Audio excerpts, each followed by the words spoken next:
दुनिया के इतिहास में इस्लाम धर्म का जन्म और उत्थान एक महत्वपूर्ण घटना है। इसकी उत्पत्ति अरब के रेगिस्तान में हुई और अरबों के अलावा ईरानियों और तुर्कियों ने इस धर्म को पूरी दुनिया तक पहुंचा दिया। 100 साल से भी कम समय में इस्लाम पूरी दुनिया में फैल गया और दुनिया की सारी बड़ी शक्तियों ने इस्लाम के सामने घुटने टेक दिए।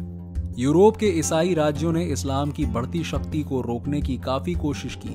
अगर 716 में थियोडोदास और 732 में टूर के युद्ध में इस्लाम की पराजय नहीं होती तो संपूर्ण यूरोप इस्लामी सत्ता के अधीन होता। लेकिन इस पराजय के बाद भी यूरोप में इस्लाम का विस्तार हुआ और यूरोपीय शक्ति को घुटने टेकने पड़े। रोमन साम्राज्य सहित संपूर्ण पूर्वी यूरोपीय शक्तियां इस्लाम की आंधी में तिनके की तरह उड़ गईं। लेकिन इसके बावजूद ये राज्य किसी तरह अपने वजूद को बचाए रखने में सफल रहे। इस्लाम की इस बढ़ती शक्ति से भारत भी ज्यादा दिनों तक महफूज नहीं रह पाया। हालांकि इस्लाम के उदय के बाद भी 300 सालों तक भारत ने इस्लामी शक्तियों को अपनी उत्तर पश्चिमी सीमा पर रोके रखा, लेकिन अंत में उसे भी घुटने टेकने पड़े। इस तरह इस्लाम ने भारत में प्रवेश किया। भारत में इस्लाम का प्रवेश अरबी आक्रमणकारियों के जरिए हुआ। अरबों के आक्रमण के समय भारत विभिन्न जातियों में बटा हुआ था। केंद्रीय शक्तियों का अभाव, राजाओं के बीच आपसी फूट और बौद्ध धर्म की अहिंसावादी नीति इस्लाम के प्रसार के एकदम अनुकूल स्थिति थी। ऐसे समय में अरब आक्रमणकारी सिंध के रास्ते भारत में प्रवेश कर गए।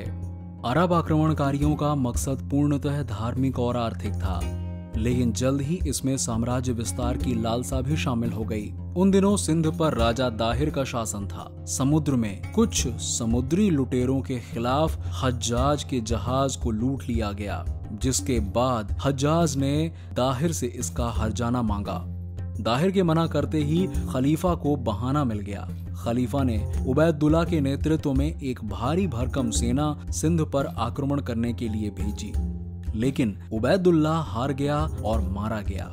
711 में खलीफा ने मोहम्मद बिन कासिम की अगुवाई में एक बड़ी सेना को सिंध पर आक्रमण का आदेश दिया। राजा दाहिर ने कासिम का कड़ा मुकाबला किया, लेकिन अंत में उसकी हार हुई। इस तरह भारत में इस्लाम का उदय हुआ।